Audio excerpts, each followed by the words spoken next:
Our guests are Iryna, Sushko, Executive Director of NGO Europe Without Borders, Maksym, Sokoliuk, Head of the State Migration Service of Ukraine, and Vasyl, Servatiuk, First Deputy Head of the State Border Guard Service of Ukraine. Welcome.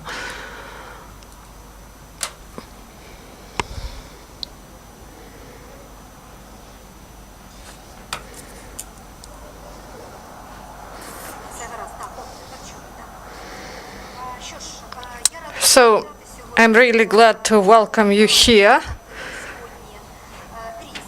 to hear two different and balanced and grounded assessments on how Ukrainian citizens,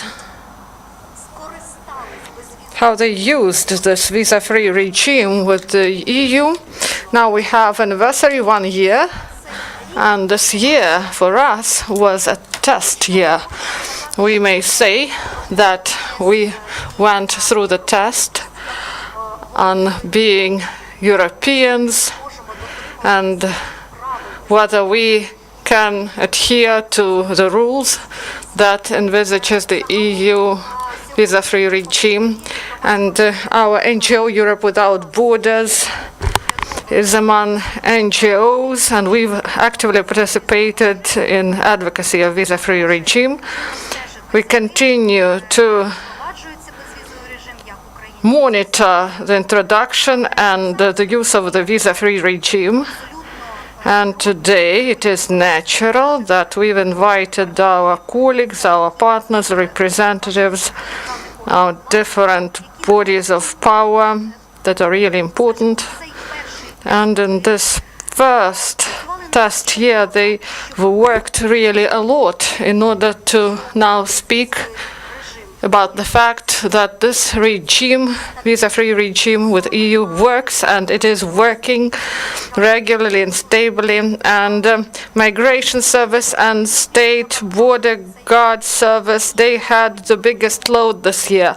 And today we would like to present briefly the assessment of what we've managed to do, what needs to be done, and where we are now in this process that we call visa-free regime.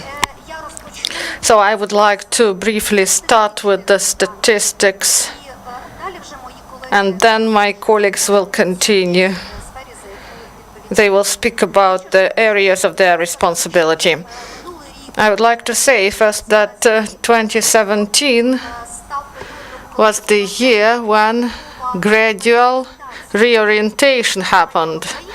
Citizens of Ukraine, they got this short-term visa-free regime, and in half year of visa-free regime, the number of applications for Schengen visas, it fell twice. And according to the data of the European Commission, these are statistical data that European Commission makes public each year in the territory of Ukraine. People applied to EU and Schengen. They applied 2 times less than during the previous year. And when we observed, it was more than 1 million before. So this statistic shows, if we've looked at visa map of the world, Ukraine went from the 3rd place that it occupied, and then now it is on the 6th place if we are speaking about applications. And if we are speaking about Schengen visas that were provided, we came to the 7th place. What it means, we understand that the visa-free regime, it works, and there is efficiency, and that we hoped for. So you should not go to the consulates and wait in the queues. People can freely travel without visas. And at the same time, people from Russia, Turkey, Belarus, according to the same statistical data, they apply to the consulates more often. At the same time, we should state that according to the same statistics in Ukraine, the rejections increased a little bit. If we are speaking about Schengen visas and applications for them, 3.2, 3.6, and this is not only the characteristic of Ukraine. There is a general trend of rejections in the world. It was about 8.2 compared with 7% in 2017. So we've prepared slides. You may see them on the screen, and there is a list of those basic reasons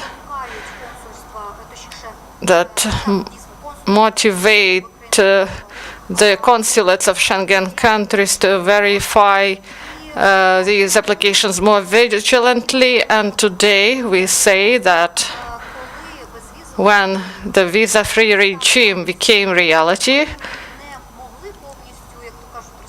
we could not just relax and get satisfaction from this freedom of movement, because the European Union updated the suspension mechanism.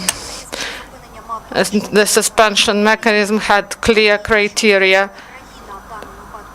And if Ukraine, in this case Ukraine, if we violated this criteria of suspension, we would face unpleasant situation, and this regime would become visa regime again. So you know about the criteria, and I would like to say about three most acute issues.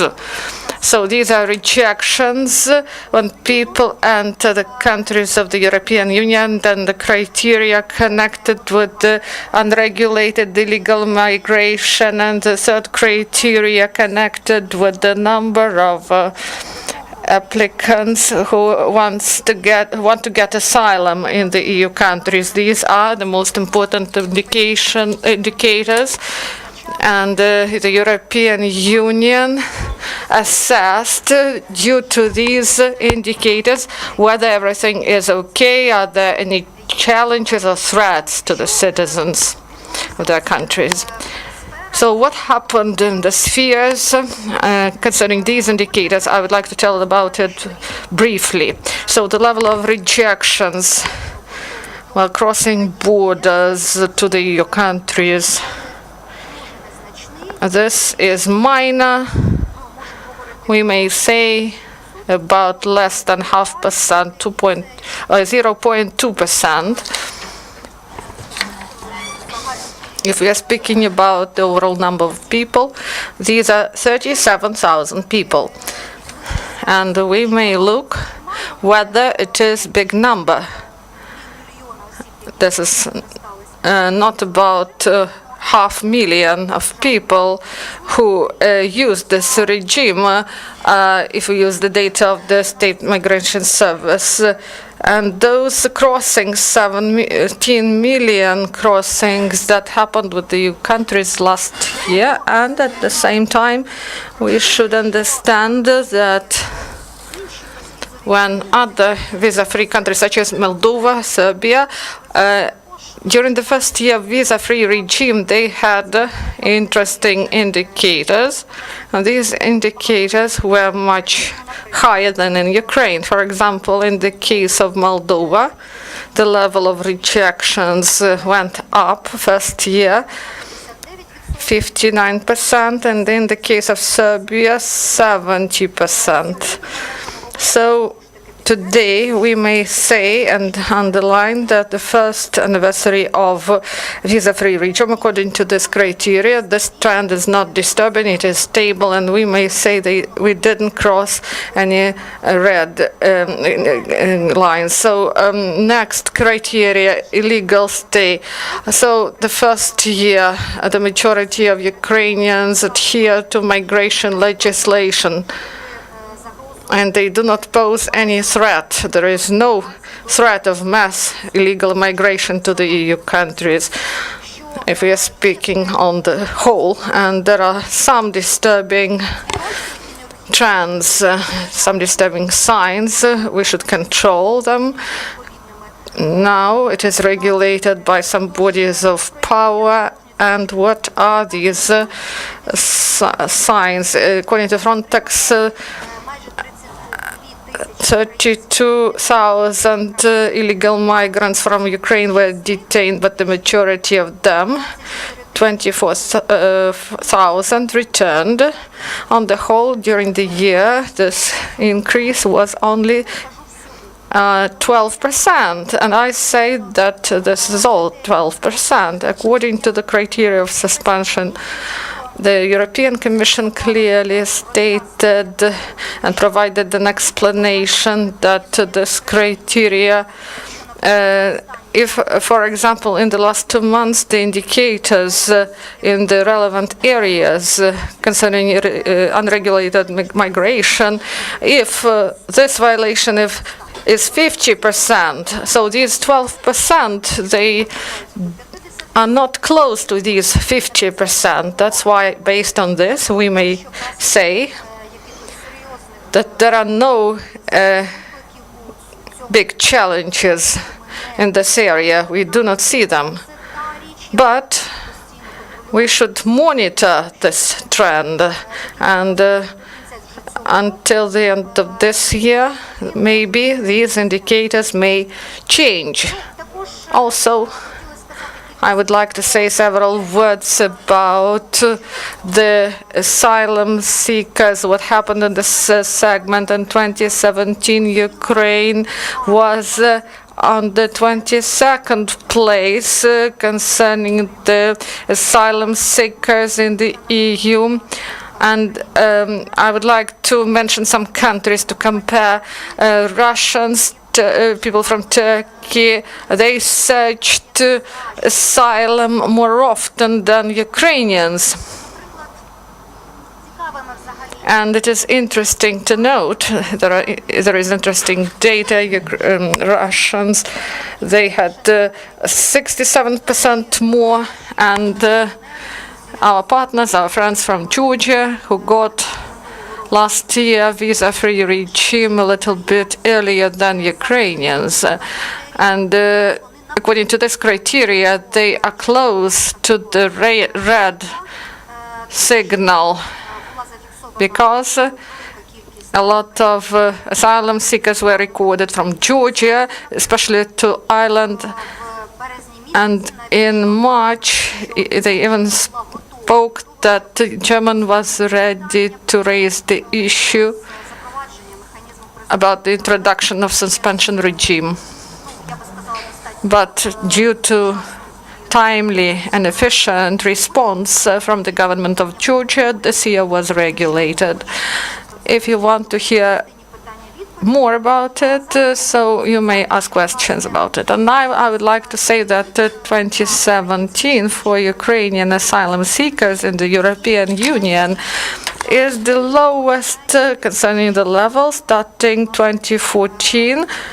And in 2014, at the end of 2014 and during whole 2015, there was an increase. So I would like also to mention top 5 countries where Ukraine applied for asylum: Italy, Germany, Poland, Spain, and France.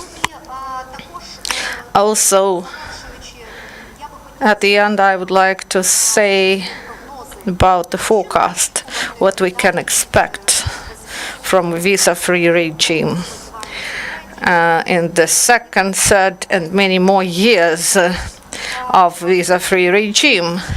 In the nearest year or 1.5 years, we expect some increase in the number of citizens of Ukraine who will use this visa-free regime, and maybe my colleagues will tell you about these expectations, whether they coincide with your expectations. And also we believe that there will be decrease of applications of Ukrainians for Schengen visas, and at the same time we believe that the fact of the risk of stability of the visa-free regime, it may be this issue of illegal stay of the citizens of Ukraine in the EU, and they exceed the limits of their stay. So this golden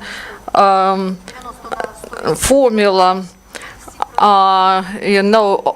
everyone knows about this formula, 90/60, and you understand that we hope that legal migration will increase, and we believe that when Ukrainians will go there, and then they will return to Ukraine. Why I mentioned this labor migration? We heard during last year that Ukrainians are motivated by this regime to go to Europe and to find employment there, and we believe that visa-free regime does not have direct influence on labor migration. But we know that some countries of the European Union, and the right example is Poland, they increased the opportunities in the framework of the visa-free regime to search for work, to get acquaintance with the prospect employers, in order that this migration be regulated and legal. So several words about the fact that we often hear from the experts, both from Ukraine and from the EU, what will be the next goal for the civil society, for state institutions of power. And maybe you will agree with me if I say that this visa-free regime was an efficient instrument for implementation of reforms, and we should speak more about it, because the road to the visa-free regime was filled with important tasks that transformed a lot of areas of state policies. And now we believe that this monitoring should continue, the monitoring of reforms that were started in the process of getting the visa-free regime. And I would like to mention that EU continues its post-monitoring. The situation is in the focus of attention, and our organization says that this logic bridge from visa-free regime as an idea of change of state, of society, it may be the prospect of the association with the Schengen area. And it was mentioned by the president, and there were many critical arguments about this topic, and we believe that this is a great goal, and we believe that this is a long-term goal and the objective, but at the same time we believe that this goal is realistic. And why this goal is realistic is because the Schengen zone is based on very serious cooperation between law enforcement bodies, quality work, and cooperation of bodyguard services, migration services. So these are things that were implemented in the framework of visa liberalization that showed enough success on the way to the visa-free regime. At the same time, if there are questions, I will be glad to answer about the Schengen zone, but I would like first to give floor to my colleagues, please. Maybe first the bodyguard service. Do you hear me? Good afternoon. So I'm first deputy head of the State Border Guard Service of Ukraine, Vasyl Servatiuk. The president of Ukraine and the president of Slovak Republic started the visa-free regime on the capacity and region. In this period, more than 20 million people from Ukraine crossed the borders of the European Union. And about 5 million people, while crossing the state border, they used biometrical passports, and according to our assessment, more than 500,000 people used the right of the visa-free regime.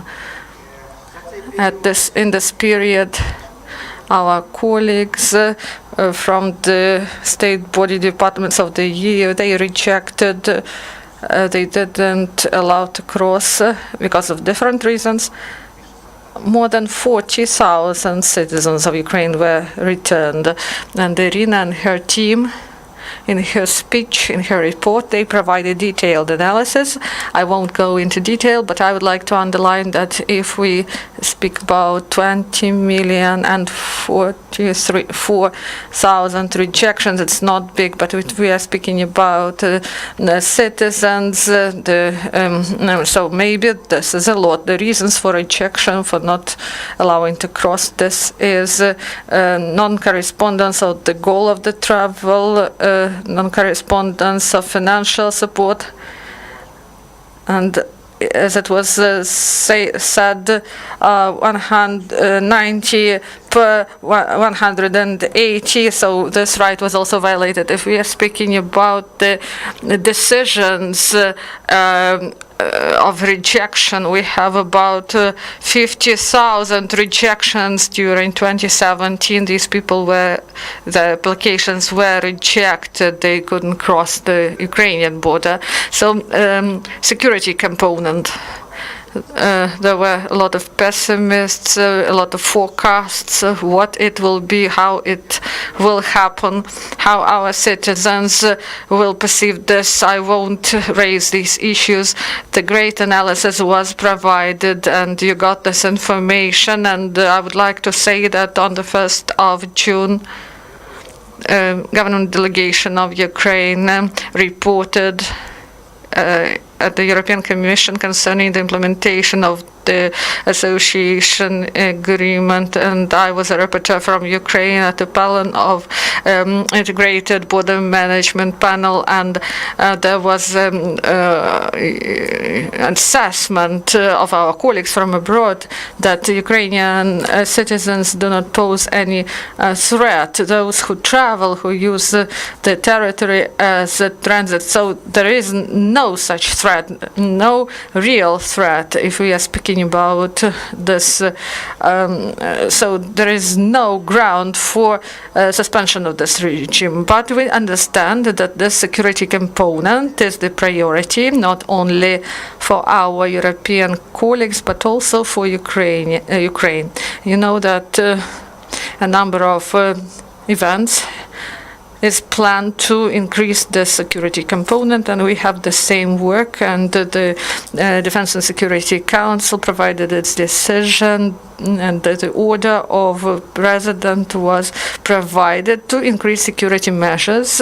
There should be preliminary information about travel and so on and so forth. I won't go into detail about it. Maybe this is the separate topic for discussion. And I would like to say that the pessimists and skeptics who forecasted that it would fail, the forecast failed. And the Ukrainian people and all of us, we confirmed that we are Europeans, and statistics that Iryna provided, it really proved that this is the case. And whether we stop at this, no, we should do really a lot. And we, as Border Guard Service, we clearly understand that new technologies should be introduced, and border guard infrastructure should be improved because the number of travelers increase each year, and we should be ready to deal with these issues. And the bodies of executive power should clearly understand this, and they have this understanding. Yes, we have some problems, and we will be able to resolve them in the future. Thank you. Sokoliuk Maksym, head of the State Migration Service. You know that migration service works for many years and provide biometric documents, and we started to provide them starting January 2015. We understood that there will be the introduction of the visa-free regime, but the visa-free regime was not the goal in itself. So now the documents are provided based on the electronic register. And during this year, we provided more than 8 million biometrical passports, and when they announced the start of the visa-free regime in this year, we provided 5 million. So if you compare with previous year, with the same periods, we provided more than 2.5 more documents than previously. So this load, it continues, it decreases a little bit, and in some peak days when people addressed, they understood that the visa-free regime really exists, and they planned their travels, and that there were 28,000 people a day. Now this number decreased, about 17,000 applied daily. There are problems with the queues, they exist, unfortunately, but this process is connected with decentralization and the centers of provisions of social services. We have 80 of them, and they also help with the provision of these documents. And these passports are issued for 10 years, so a person who got it, they will apply maybe in 7 or 8 years. What happens concerning other issues? Migration Service was responsible for 2 blocks of the plan of actions on introduction of visa-free regime, the security of the documents. We started to provide biometrical documents for traveling abroad, and also domestic documents for the citizens of Ukraine. We replace obsolete documents, paper documents on plastic ID cards, and also a lot of other processes are ongoing. We work with illegal migration and about the block on readmission. Today in the morning we verified the 2 periods. So the same period till May 2017 and this year, and the number of applications readmission for the return of Ukrainian people from abroad, it decreased. Maybe not so much, but it decreased. And according to Eurostat, Ukraine implements these applications on readmission in the proper way. According to Mr. Khan's words, Ukraine does not pose any threat to Europe, and due to the organization Europe Without Borders, they carried out advocacy concerning the visa-free regime, and all of us, we explained to the citizens of Ukraine the rules of staying abroad, and this was the rule 90 per 180, and we provided brochures at the border, and I know that citizens of Ukraine understand this, and they have proper responsibilities, and they are responsible. And there are some aspects, there are examples that Ukrainians, they are perceived like Europeans, and sometimes stamps are not put, and we remind to them that you should put them in order not to have problems in the future. And those citizens of Ukraine who returned, who were not allowed to cross the border, and they could not explain the reason of that travel, and they came back and they decided to learn English, because when people travel, people are asked, for example, Poland side, they just can speak Russian or Ukrainian, but if countries are far away from Ukraine, border guards, they speak only English. And this fact, it changes not only the situation with the visa-free regime, it also changes our country a lot. Thank you. Thank you, dear friends. Now we have Q&A session, and I hope we will have time for everyone. Thank you. Radio Liberty, I have 2 questions. So all these figures, what institution in the European Union provided these figures? And also maybe question to Vasyl, the number of people who traveled with biometrical passports, he said about 500,000. And who and what number did violate this? Who didn't return? So I would like to answer briefly. Everything is simple here. According to the statistics of application of documents for visa and visas that were provided, Schengen visas, here, the site of the European Commission, that each year, at the end of the year, it provides proper information concerning short-term travel of the citizens. And also we get information about the crossings of the borders and concerning the number of unregulated migration or asylum seekers. In our opinion, we believe that the most complex and competent basis of Frontex, and also we also ask our Ukrainian services that are involved in this process. Thank you. The second question is for me.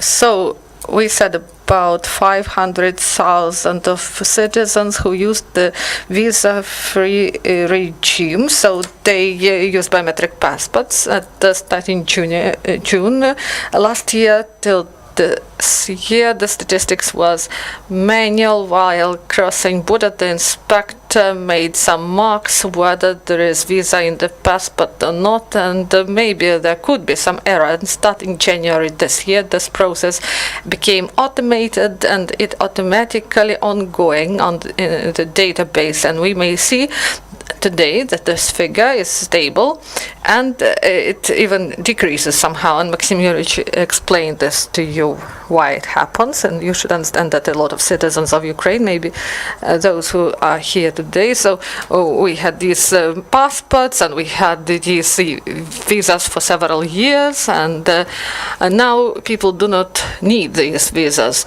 And about the return and non-crossings, and on the automobile and railway crossings, together with our colleagues, we introduced the practice that twice a day we verify what number of people was passed through who was not allowed to cross, and this is introduced into the database of our colleagues and in our database, and also on the Ukrainian and Polish and Hungary borders.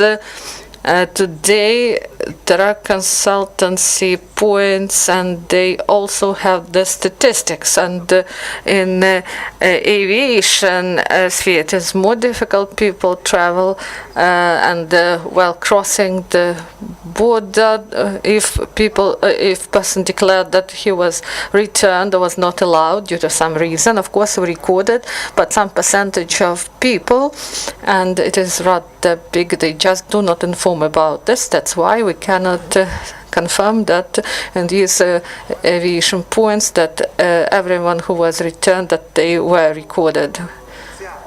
So the statistics, it is confirmed, and Iryna said about it, and we analyzed information from the colleagues from Georgia, and the statistics, yes, it can have some error, but on the whole, this information corresponds. And what is the number of those people? So we have these departments of border guard services, they do not have the statistics, but Frontex agency provided us with information about 44,000 people. So the main reasons that they exceeded the term of stay in the territory of the countries, and the rule of 80, 120, and also they didn't have proper monetary support. Each country establishes a proper amount for their country, and this amount can really differ, and also that people were not able to confirm the purpose of stay. And Maksym said that people should learn English in order to communicate properly and to explain the reasons.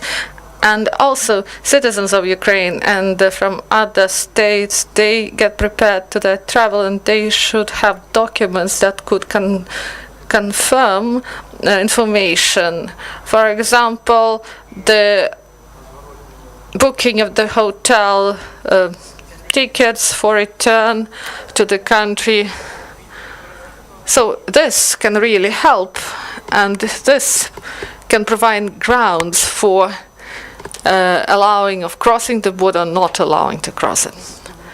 Alexander Demanov, journalist, I have several questions. So the first one, did you have some curious instances? For example, in Peremyshel, a woman tried to travel with a child in the bag, and also do you plan to cancel visas for foreigners, and if so, for what countries? And also, do you plan to open new points of crossings at the border near Injinkoch or other places?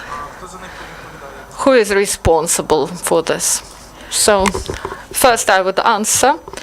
I won't tell you that these are curious cases. Unfortunately, such cases at the state border, the attempt to illegally transport a child, to brought it from Ukraine. So these, unfortunately, are not rare cases, and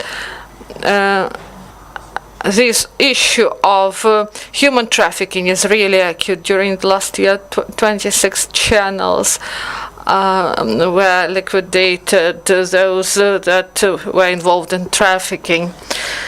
And you know that our colleagues from the Ministry of Foreign Affairs, they have a whole department for dealing with these issues.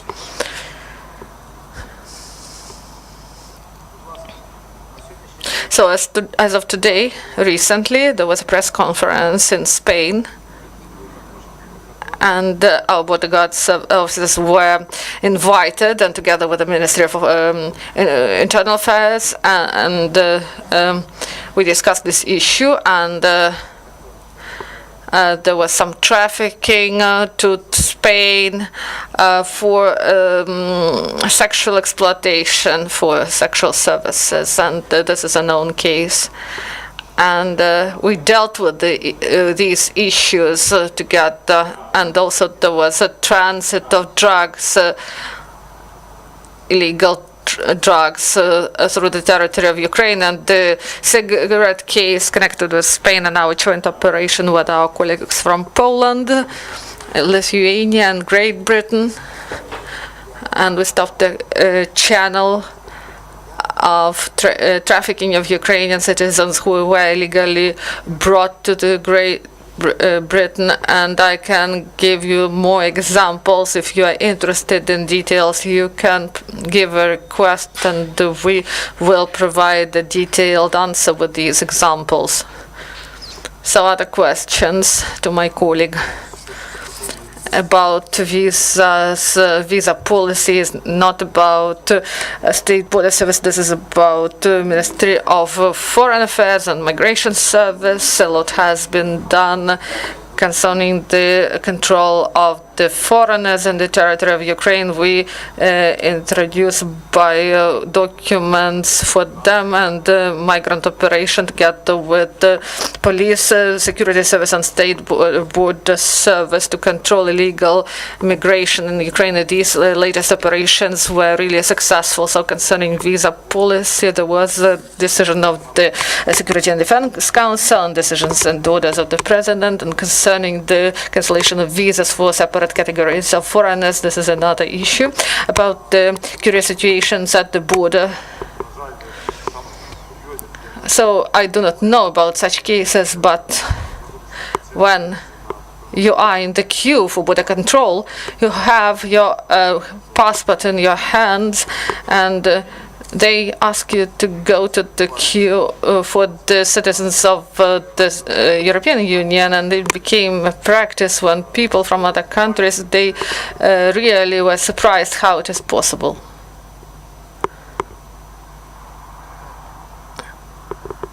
So this is the question to the Ministry of Foreign Affairs, together with the Fiscal Service and Border Guard Service.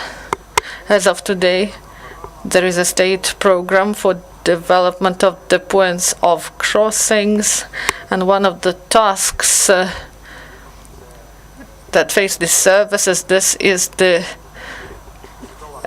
construction of new points, modernization and reconstruction of the old existing crossing service zones near each point. So these are the roads and other infrastructure. Several agreements were signed that envisage the opening of crossings. This year we expect that the work will be restarted at Romania-Ukrainian border. If you remember, these crossings, they existed then. There was reconstruction and modernization, and now we expect that until the end of the year this issue will be resolved. The Belokrenica crossing at Ukrainian and Romanian border, modernization at Ukrainian and Hungary and Slovakia border, and also maybe there will be railway crossing at Hungarian Ukrainian border. This is CHOP, and with the building of the bridge, that is the difficult issue, and that Ukrainian-Polish border, there is agreement, and now crossings are built.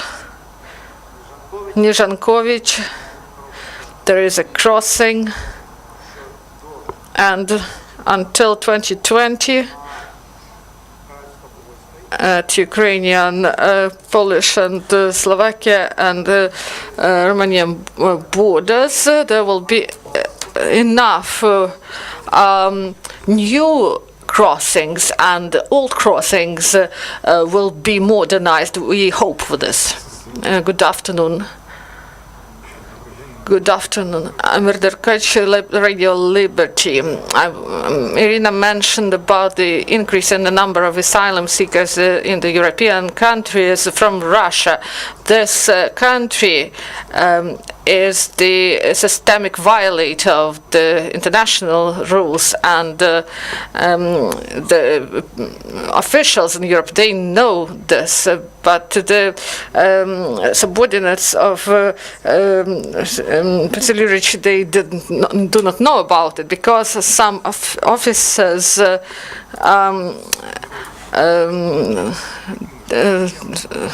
so some countries, they systemically violate asylum seekers' rights, but your officers, they say that they have democracy and they shouldn't apply. They when this work of your service, of the migration service, will adhere to the European standards, because according to the data of your subordinates, only 14% of people get asylum in Ukraine. The figures of Europe are much higher. Maybe this is your position as the head of this institution.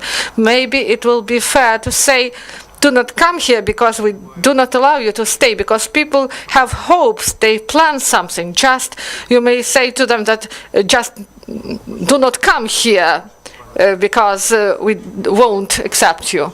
So this topic is not related to the topic of the visa-free regime. Concerning asylum seekers in Ukraine, you may know that we work and we take decisions, and we cooperate with international organizations, and these are our joint decisions. And about the smile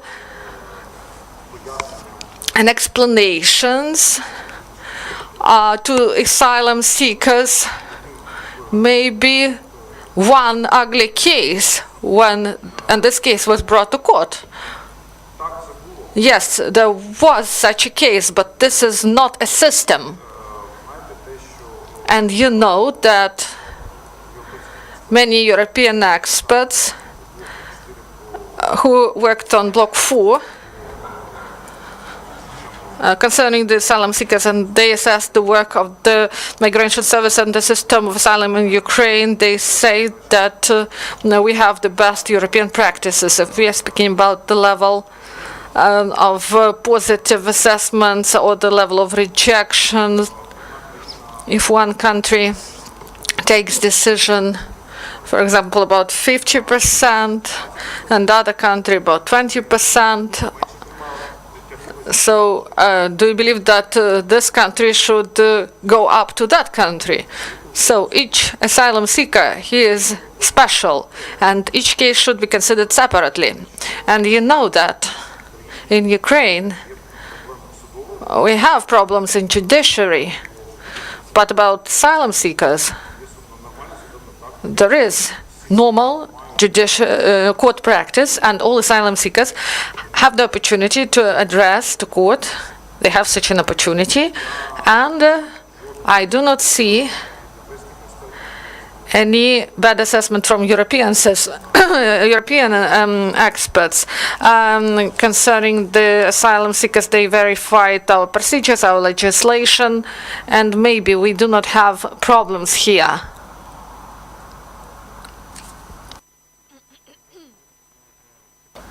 So today we have another issue to discuss. I would like to briefly answer to your question. As an organization who monitors this issue, I may say that here these are not only the issues and questions of migration service, but also to the Ministry of Foreign Affairs that prepares the analysis of the countries with migration risk, or the citizens who need more protection. So this aspect, when the portrait of the country is formed, the portrait of the citizens of that country who need this help. So this is the issue of several institutions who are responsible, whether they provide this opportunity to get the status, to allow these people to come to this country. Look, we face difficult situation in the country concerning security, and we need to balance to be open, to be country with open borders. Today, Ukraine is the most open country among OECD countries. Only we have visa regime with Turkmenistan. With other countries, we have visa-free regime, and also we try to be a country that guarantees human rights. So this is a difficult issue. But I would like to say that this is not only a question to the migration service. This is the question to other bodies. I would like also to comment State Border Guard Service. We also deal with these issues because while crossing the border, people first address to us that they seek asylum, and later on this is the competence of the migration service. And I would like to say only one thing.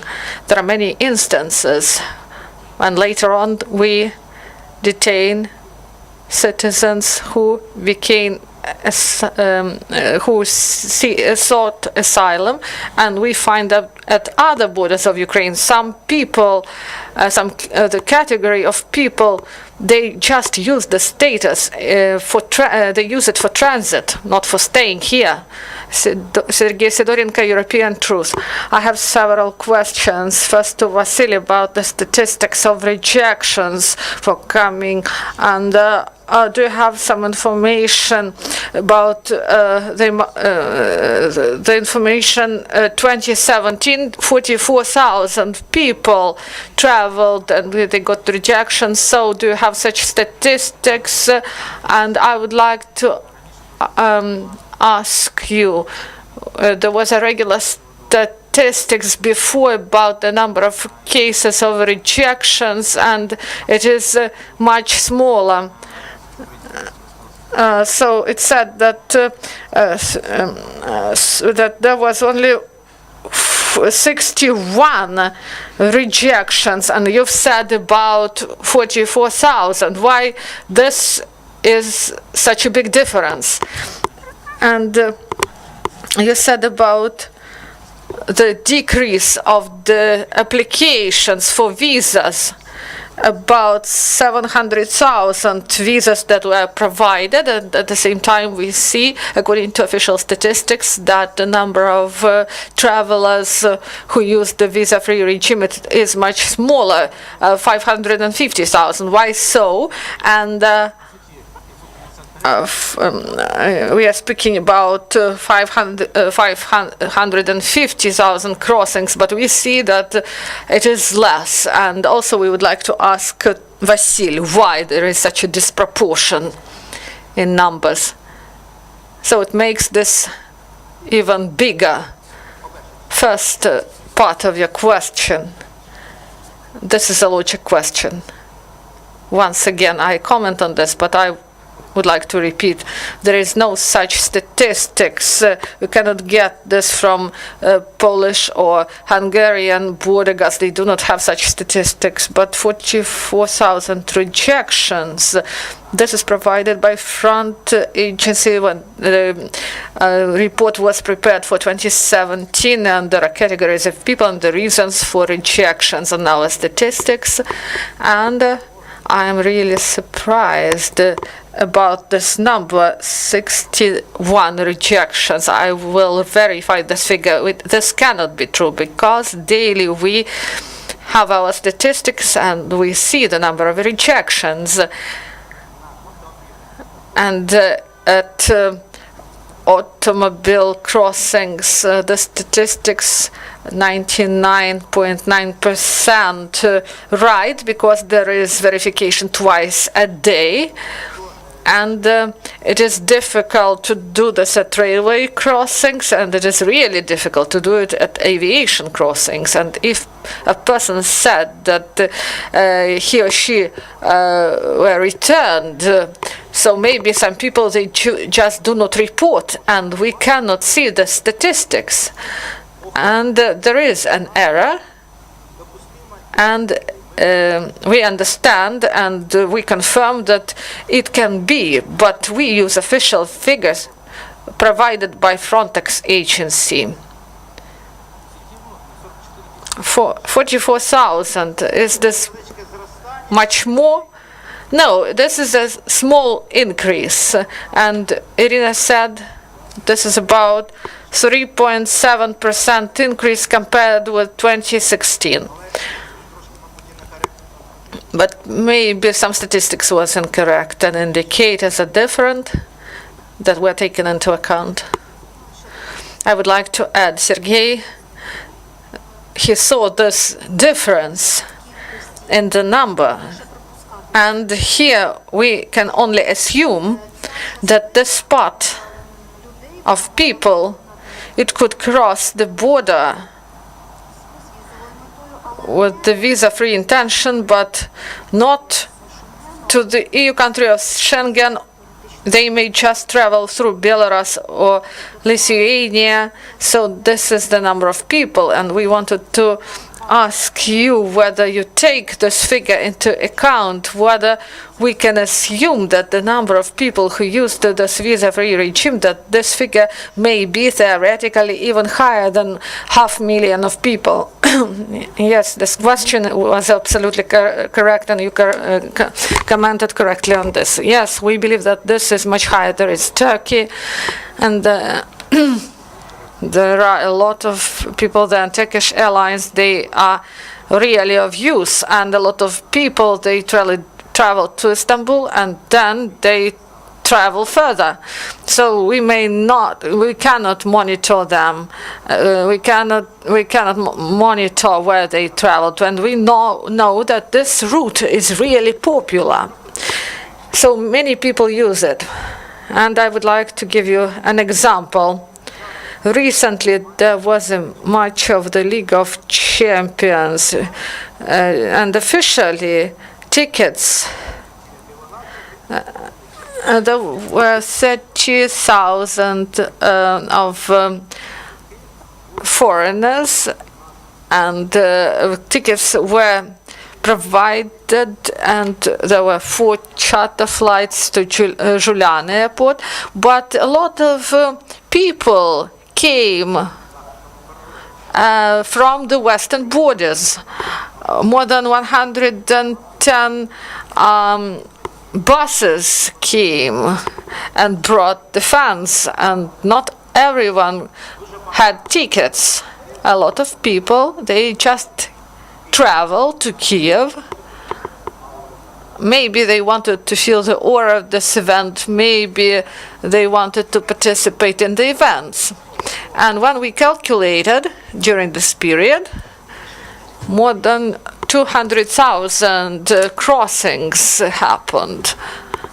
And a joint conference with the city administration, and we had it with the colleagues from national police, and we came to a conclusion that about 100,000 foreigners on the 26th of May were officially in the territory of Ukraine, but only 30,000 fans were registered, those that came with the tickets for the event. I would like to add, we're speaking about visa-free regime and to travel to other countries, to the countries of the EU. And we should understand that what happened, this League of Champions event, and those opportunities to get the ticket from Spain, for example, air ticket, I mean. And when the fans returned, they told everyone that Ukraine is interested, and they are interested in Ukraine. And there are negotiations now that more planes are needed to go to Spain and from Spain. If you want to go there, it is difficult to buy the ticket, and many people use Istanbul in order to travel in that direction. That's why all those events, they increase the opportunity not only for foreigners, but also for Ukrainians. Thank you, dear colleagues, for this interesting presentation. Unfortunately, we do not have enough time. Please, you may ask your questions off records. Thank you.